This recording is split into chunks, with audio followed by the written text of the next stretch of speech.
સ્વામિનારાયણ દોસ્તો, અગાઉના વિડીયોની અંદર આપણે બેઝિક ગ્રામર સ્વરૂપે સાદો વર્તમાન કાળ એની વિસ્તૃત ચર્ચા કરેલી અને કાળના અંતે તમને એક્સરસાઇઝ પણ અત્રેથી વિડીયોની અંદર આપવામાં આવેલી. આશા રાખું કે દરેક વિદ્યાર્થી મિત્રોને એ એક્સરસાઇઝ સમજાઈ ગઈ હશે, બરાબર એનો તમે અભ્યાસ કર્યો હશે.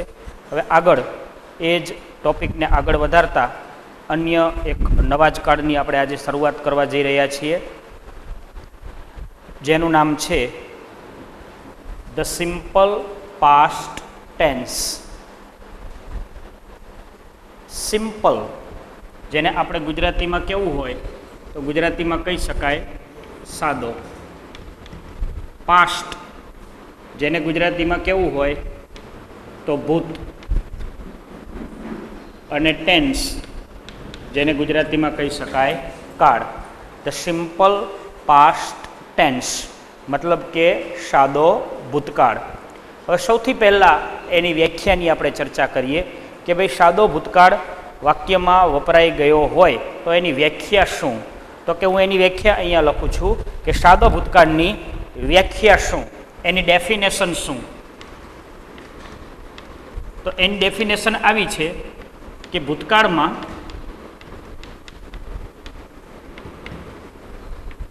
અમુક સમયે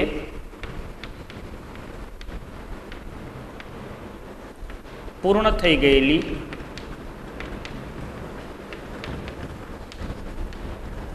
ક્રિયાની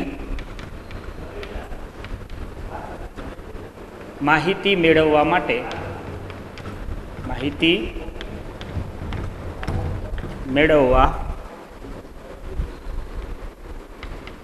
માટે વાક્યમાં સાદો ભૂતકાળ વપરાય છે. આ સાદા ભૂતકાળની વ્યાખ્યા છે કે ભાઈ ફરીવાર એને એક વખત રિપીટ કરું છું કે ભૂતકાળમાં અમુક સમયે પૂર્ણ થઈ ગયેલી ક્રિયાની માહિતી મેળવવા માટે વાક્યમાં સાદો ભૂતકાળ વપરાય છે. મિત્રો, આ વ્યાખ્યાની અંદર અમુક શબ્દો ઉપર ખાસ તમારે ધ્યાન રાખવાનું છે. વ્યાખ્યા શું કીધી કે ભૂતકાળમાં અમુક સમયે, જો મિત્રો અમુક સમયે શબ્દ આપેલો છે, કોઈ ચોક્કસ અથવા તો નિશ્ચિત સમય અહીંયા બતાવવામાં આવેલો નથી.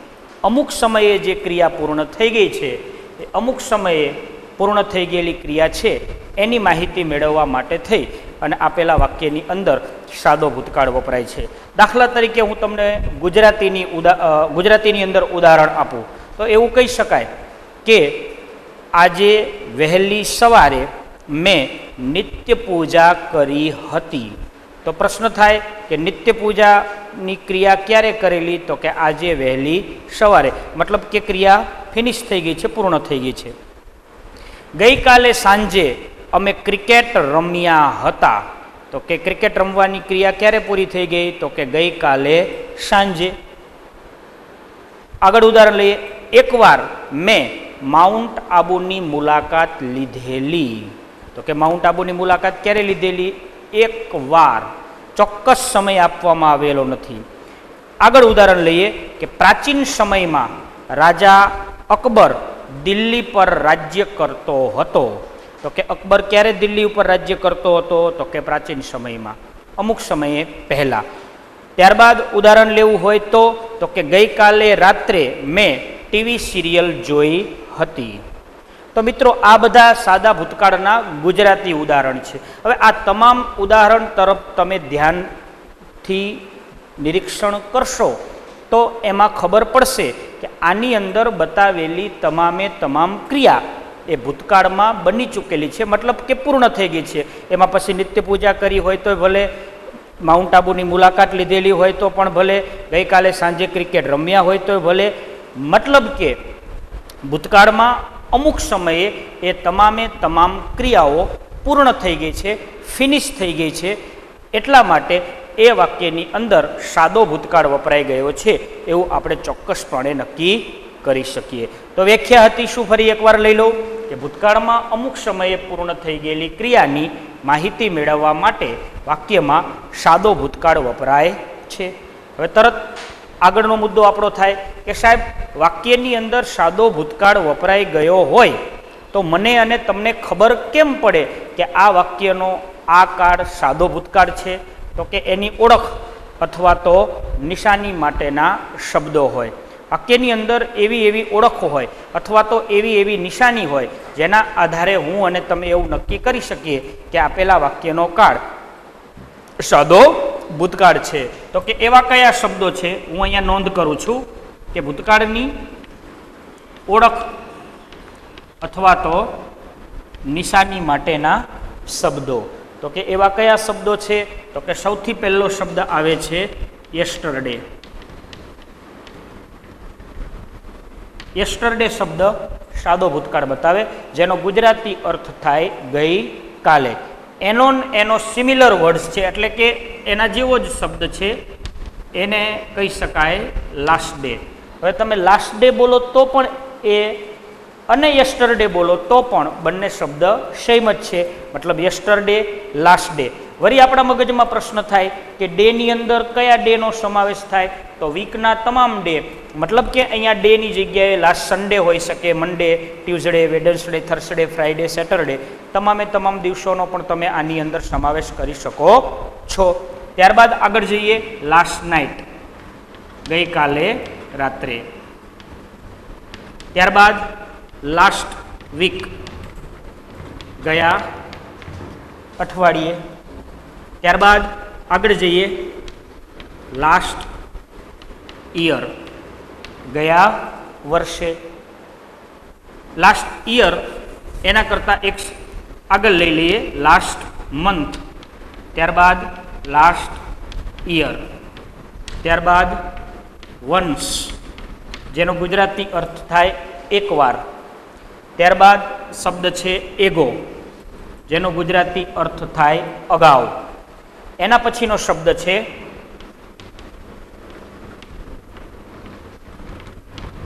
ટુ ડેઝ એગો, 2 દિવસ અગાઉ. એગો શબ્દ પણ સાદો ભૂતકાળ ઉલ્લેખ કરે છે અથવા બતાવે છે.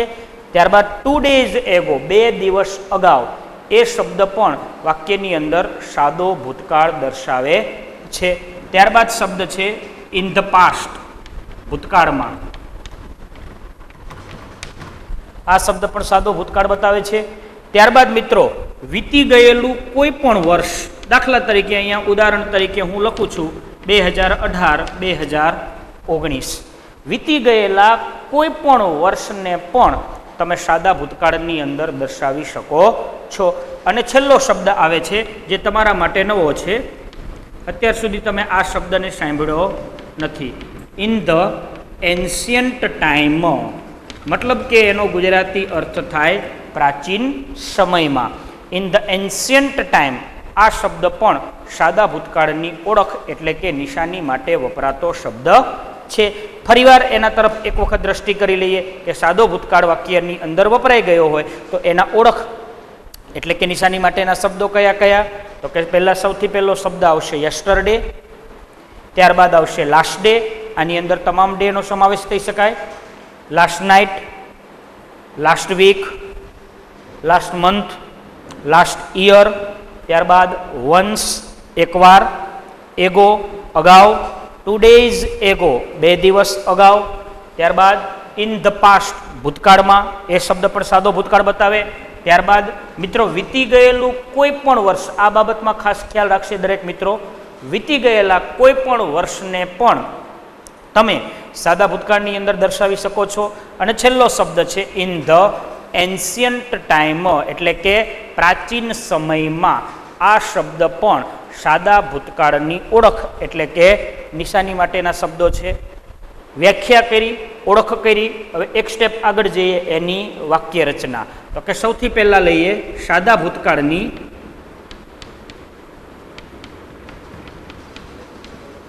હકાર વાક્ય રચના.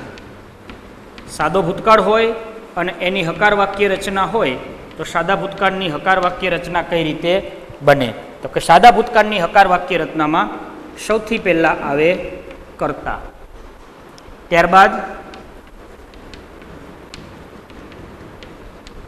ક્રિયાપદનું ભૂતકાળનું રૂપ, કર્તા પ્લસ ક્રિયાપદનું ભૂતકાળનું રૂપ પ્લસ કર્મ અને પ્લસ અન્ય શબ્દો. આ સાદા ભૂતકાળની હકાર વાક્ય રચના છે. સૌથી પહેલા આવશે કર્તા, ત્યારબાદ ક્રિયાપદનું ભૂતકાળનું રૂપ, ત્યારબાદ કર્મ અને ત્યારબાદ અન્ય શબ્દો. અન્ય શબ્દો મતલબ કે ઓળખ દર્શક શબ્દો, જે આપણે ઉપર તમને અહીંયા દર્શાવેલા જ છે. તો તરત જ તમારા મગજની અંદર એક પ્રશ્ન આવે કે સાહેબ કર્તા તો બરાબર, જેની અગાઉના વિડીયોમાં આપણે ચર્ચા કરી ચૂક્યા છીએ, કર્મ પણ બરાબર, જેની પણ આપણે અગાઉ ચર્ચા કરી ચૂક્યા છીએ, અન્ય શબ્દો તો ઉપર તમને લખીને આપેલા જ છે.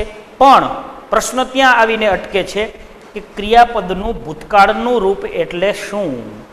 મુખ્ય મુદ્દો એ છે કે ક્રિયાપદનું ભૂતકાળનું રૂપ એટલે શું? તો કે સામાન્ય રીતે તમે મૂળ રૂપથી તમે લોકો પરિચિત છો, ક્રિયાપદના આઈએનજી વાળા રૂપથી પણ તમે પરિચિત છો. તો ક્રિયાપદનું ભૂતકાળનું રૂપ એટલે શું? તો એના વિશે એક નોંધ કરી દઈએ કે ભૂતકાળનું રૂપ કઈ રીતે બને. તો એક નોંધની અંદર તમને એનો ખ્યાલ આવી જાય કે ક્રિયાપદનું ભૂતકાળનું રૂપ એટલે શું. તો એની એક નોંધ કરું છું અહીંયા. ખાસ ખ્યાલ રાખજો કે સામાન્ય રીતે આપેલા ક્રિયાપદના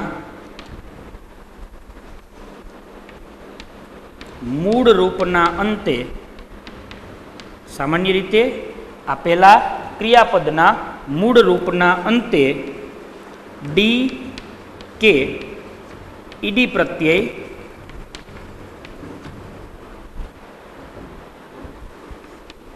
લગાવવાથી તેનું ભૂતકાળનું રૂપ બને છે. સામાન્ય રીતે એવું જોવા મળે છે કે આપેલા ક્રિયાપદના જે મૂળ રૂપો છે એને પાછળ એટલે કે એના અંતે તમે ડી કે ઈડી પ્રત્યય લગાવો તો એ ભૂતકાળનું રૂપ બની જાય છે. પરંતુ આની અંદર ધ્યાન રાખવું પડશે હજી આગળ, પરંતુ અમુક સમયે ભૂતકાળના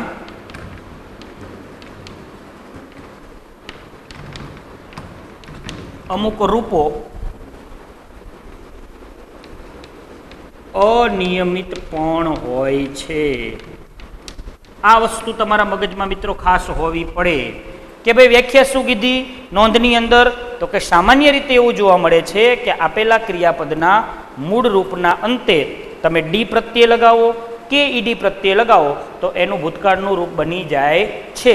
પરંતુ અમુક સમયે એવું જોવા મળે છે કે ભૂતકાળના અમુક રૂપો અનિયમિત હોય છે, મતલબ કે એ કોઈ નિયમ સાથે બનેલા હોતા નથી. દાખલા તરીકે હું તમને અહીંયા એક શબ્દ આપું, બરાબર? અહીંયા એક શબ્દ લખું છું ગો. ગો ક્રિયાપદનું મૂળ રૂપ છે, બરાબર? હવે એને આપણે ભૂતકાળના રૂપની અંદર બદલવું હોય તો આપણે એવું ચર્ચા કરી કે ડી કે ઈડી પ્રત્યય લગાવીએ તો ભૂતકાળનું રૂપ બની જાય. પરંતુ ગોની અંદર એવું શક્ય બનશે નહીં. માની લો કે ડી પ્રત્યય લગાવ્યો તો કે આ તો શબ્દ આખો અલગ જ બની જાય છે. ઈડી પ્રત્યય લગાવી તો પણ આ શક્ય બનતું નથી. તો હવે શું કરવું? તો કે ગો ક્રિયાપદને ડી કે ઈડી પ્રત્યય લગાવવાથી ભૂતકાળનું રૂપ બનતું નથી, પરંતુ ગો ક્રિયાપદનું અનિયમિત રૂપ છે. મતલબ કે ગોને ડી કે ઈડી પ્રત્યય નહીં લગાડતા એનું ભૂતકાળનું રૂપ અનિયમિત એટલે કે વેન્ટ થાય છે. આવા તો ઘણા બધા રૂપો છે મિત્રો. દાખલા તરીકે બાઈનું બોટ લઈએ, બ્રિંગનું બ્રોટ લઈએ, સ્પીકનું સ્પોક લઈએ, એવા તો ઘણા બધા રૂપો છે કે જેને ડી કે ઈડી પ્રત્યે લગાવવામાં આવતો નથી, કારણ કે એ ક્રિયાપદના અનિયમિત રૂપો છે. ઉદાહરણની આપણે ચર્ચા કરીએ કે સાદો ભૂતકાળ વાક્યમાં વપરાઈ ગયો હોય તો એના ઉદાહરણ શું? દાખલા તરીકે હું અહીંયા ઉદાહરણ તમારી સમક્ષ રજૂ કરું છું. દાખલા તરીકે વી ખાલી જગ્યા માઉન્ટ આબુ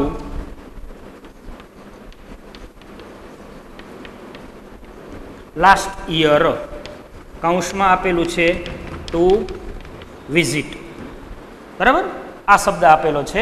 હવે આને આપણે ખાલી જગ્યા પૂર્ણ કરીએ. તો સૌથી પહેલાં મિત્રો એ જોવું જોશે કે આપેલા વાક્યનો કાળ કયો છે. તો મેં તમને અગાઉ પણ કહેલું કે ભાઈ કોઈ પણ કાળની ખાલી જગ્યા પૂર્ણ કરતા પહેલાં તમારા મગજમાં બે વસ્તુ હોવી જોઈએ. એક આપેલા વાક્યનો કાળ અને એ આપેલા વાક્યની વાક્ય રચના. તો કાળ કઈ રીતે નક્કી થશે? તો કે એના ઓળખ દર્શક શબ્દ છે. જોઈએ વાક્યમાં ક્યાંય ઓળખ દર્શક શબ્દ આપેલો છે? તો કે હા, આ રહ્યો જો, લાસ્ટ યર, ગયા વર્ષે. મતલબ કે વાક્યનો કાળ સાદો ભૂતકાળ થઈ ગયો છે? તો કે હા. હવે વાક્યના જુદા જુદા ભાગ જોઈ લઈએ. તો કે વાક્યમાં વી કયા સ્થાને છે? તો કે કર્તાના સ્થાને છે વી. માઉન્ટ આબુ કયા સ્થાને છે? તો કે કર્મના સ્થાને છે. લાસ્ટ યર કયા સ્થાને આપેલો છે? તો કે અન્ય શબ્દો, ઓળખ દર્શક શબ્દો છે. તો કે બાકી શું રહ્યું? તો કે કર્તા આવી ગયું, કર્મ આવી ગયું, અન્ય શબ્દો આવી ગયું. બાકી છે ક્રિયાપદનું ભૂતકાળનું રૂપ. તો આપણે જાણીએ છીએ કે ક્રિયાપદનું ભૂતકાળનું રૂપ કઈ રીતે બને છે? તો કે ડી અથવા તો ઈડી પ્રત્યે લગાવો એટલે ભૂતકાળનું રૂપ બની જાય. જોઈએ બને છે તો કે વિઝિટ. તો કે વિઝિટના અંતે VISITED, વિઝિટ ઈડી પ્રત્યે લગાવવાથી ક્રિયાપદનું કેવું રૂપ બની ગયું છે? ભૂતકાળનું રૂપ બની ગયું છે. દાખલા તરીકે બીજું એક ઉદાહરણ લઈએ.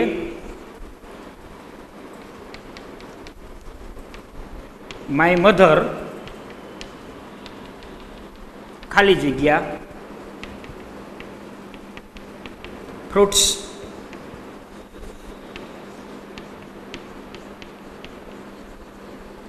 યસ્ટરડે કૌંસમાં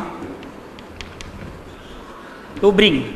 હવે સૌથી પહેલા એ જોઈએ કે આપેલા વાક્યનો કાળ કયો છે? તો કે સાદો ભૂતકાળ. કેમ ખબર પડી ગઈ મિત્રો કે સાદો ભૂતકાળ છે? તો કે આપેલા વાક્યની અંદર યસ્ટરડે શબ્દ આપ્યો છે. જે યસ્ટરડે શબ્દ વાક્યની અંદર સાદો ભૂતકાળ દર્શાવે છે. તો કે યસ્ટરડે દ્વારા આપણે નક્કી કરી શકીએ કે આપેલા વાક્યનો કાળ સાદો ભૂતકાળ છે.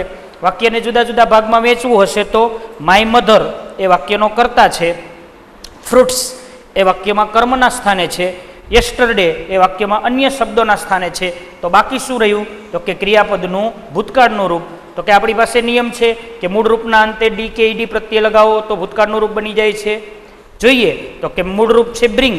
તો કે બ્રિંગના અંતે ડી કે ઈડી પ્રત્યે લાગી શકશે નહીં, કારણ કે બ્રિંગ ક્રિયાપદનું અનિયમિત રૂપ છે. તો કે એનું અનિયમિત રૂપ છે. તો કે બ્રિંગનું ભૂતકાળનું રૂપ શું થશે? તો કે બ્રિંગનું ભૂતકાળનું રૂપ થશે બ્રોટ, BROUGHT. બ્રિંગનું ભૂતકાળનું રૂપ અનિયમિત રૂપ છે. મતલબ કે એની પાછળ ડી કે ઈડી પ્રત્યે નહીં લાગે, પણ બ્રિંગનું બ્રોટ કરવામાં આવે છે.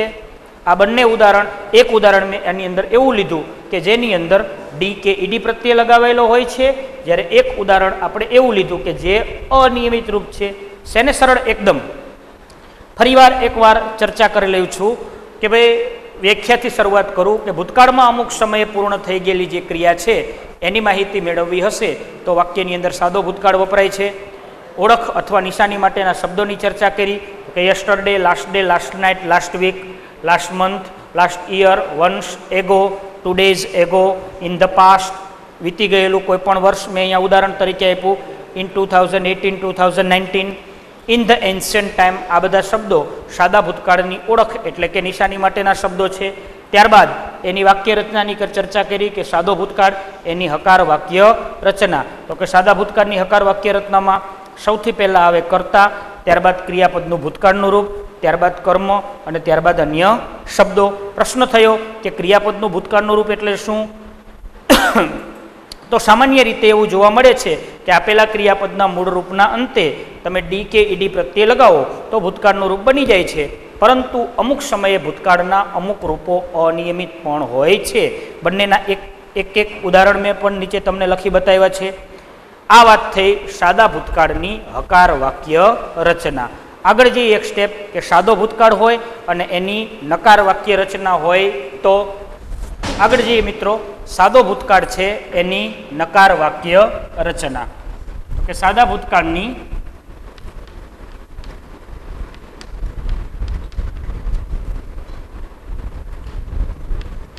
નકાર વાક્ય રચના.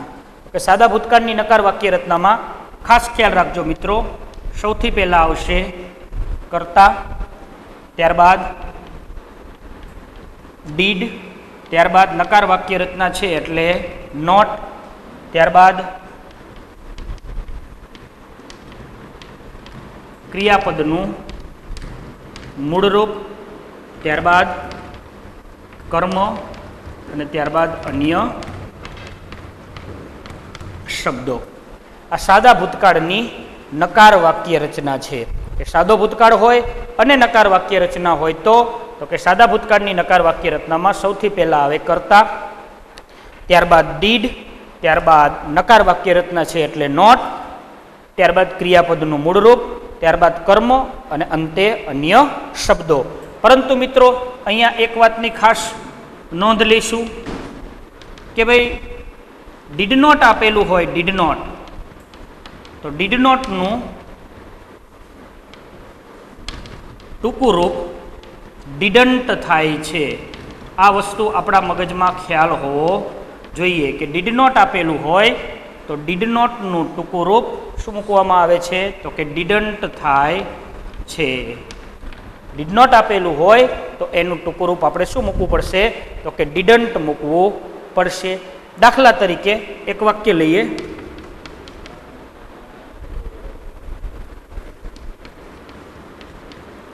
સચિન ખાલી જગ્યા નોટ ખાલી જગ્યા વેલ લાસ્ટ સન્ડે કૌંસની અંદર આપેલું છે ટુ પ્લે. હવે સૌથી પહેલાં એ જોઈએ કે આપેલા વાક્યનો કાળ કયો છે તો કે સાદો ભૂતકાળ. કેમ ખબર પડી ગઈ કે સાદો ભૂતકાળ છે તો કે વાક્યની અંદર શબ્દ આવ્યો છે લાસ્ટ સન્ડે, ગયા રવિવારે. તો લાસ્ટ સન્ડે આવ્યો એના ઉપરથી આપણે નક્કી કરી દીધું કે આપેલા વાક્યનો કાળ એ સાદો ભૂતકાળ છે. વાક્યની વાક્ય રચના કઈ છે તો કે નકાર.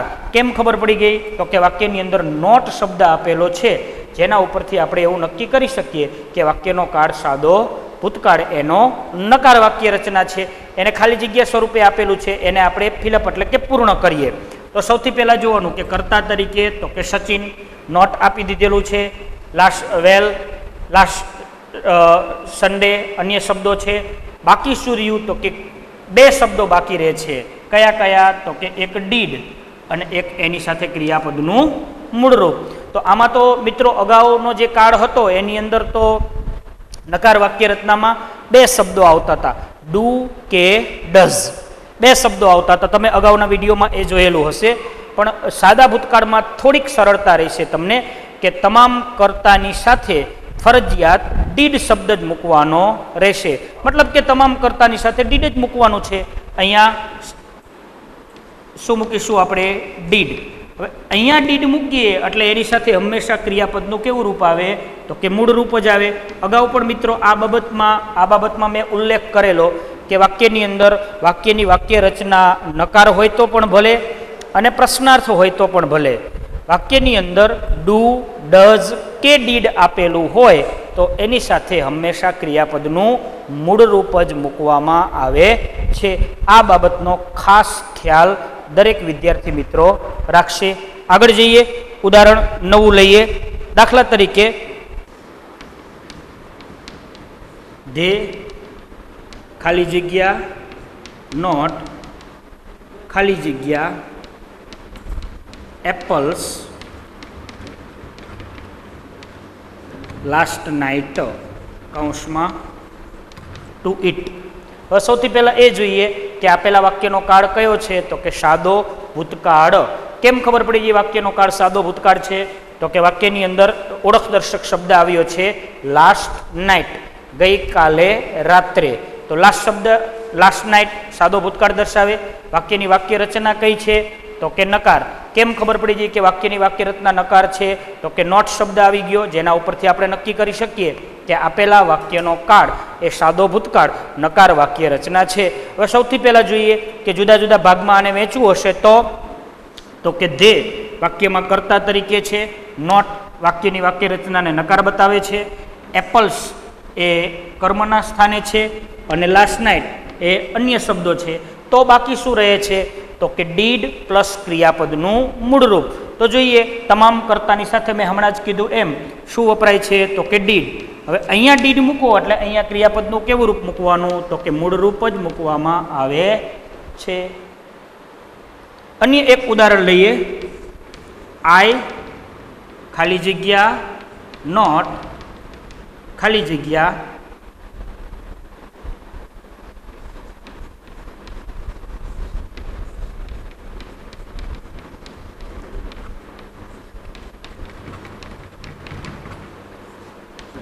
સૌથી પહેલા જોઈએ કે આપેલા વાક્યનો કાળ કયો છે? તો કે સાદો ભૂતકાળ. કેમ ખબર પડી ગઈ? તો કે યસ્ટરડે શબ્દ આવી ગયો છે, જે ઓળખદર્શક શબ્દ છે. યસ્ટરડે ઉપરથી આપણે એવું નક્કી કરી શકીએ કે આપેલા વાક્યનો કાળ એ સાદો ભૂતકાળ છે. આ સાદો ભૂતકાળ છે. વાક્ય રચના કઈ છે? તો કે નકાર. કેમ ખબર પડી ગઈ? તો કે નોટ શબ્દ આપેલો છે. વાક્યને જુદા જુદા ભાગમાં વહેંચવું હશે તો કે આઈ એ ક્રિયા વાક્યના કર્તા તરીકે છે. નોટ વાક્યની વાક્ય રચના નકાર દર્શાવે છે. એ સોંગ એ કર્મના સ્થાને છે. અને યસ્ટરડે એ અન્ય શબ્દોના સ્થાને એટલે કે ઓળખદર્શક શબ્દોના સ્થાને છે. તો બાકી શું રહે છે? તો કે ડીડ અને ક્રિયાપદનું મૂળરૂપ. તો સૌથી પહેલાં જોવાનું કે મેં હમણાં કીધું એમ I, we, you, they, he, she, it કે નામ તમામે તમામ કર્તાની સાથે આપણે ફરજિયાત કયો શબ્દ મૂકવાનો છે? તો કે ડીડ. હવે અહીંયા ડીડ મૂકીએ એટલે અહીંયા ક્રિયાપદનું કયું રૂપ મૂકવાનું? તો કે મૂળરૂપ જ મૂકવામાં આવે છે. મતલબ કે સિંગનું મૂળરૂપ સિંગ જ થાય છે. તો આ વાત થઈ સાદો ભૂતકાળ એની નકાર વાક્ય રચના. ફરીવાર રિપીટ કરી દઉં. કર્તા plus did plus not plus ક્રિયાપદનું મૂળરૂપ પ્લસ કર્મ અને પ્લસ અન્ય શબ્દો. નોંધ લઈ લીધી, ડીડ નોટ આપેલું હોય તો એનું ટૂંકું રૂપ ડીડન્ટ થાય છે. અહીંયા આપણે આ કાર્ડને અધૂરો રાખીએ છીએ. હજી અગાઉના વિડીયો, આના પછીના હવે પછીના જે વિડીયો તમને આપવામાં આવશે એ વિડીયોની અંદર સાદા ભૂતકાળની નકાર વાક્ય રચના અને એની એક્સરસાઇઝ હું તમને વિડીયો દ્વારા આપવાની કોશિશ કરીશું. આશા રાખું કે દરેક વિદ્યાર્થી મિત્રોને આ વિડીયામાં સમજણ પડી હશે. છતાંય ન સમજાયું હોય તો ગમે ત્યારે વોટ્સએપ દ્વારા કોલ કરી અને તમે સમજવાની કોશિશ કરશો. અસ્તુ.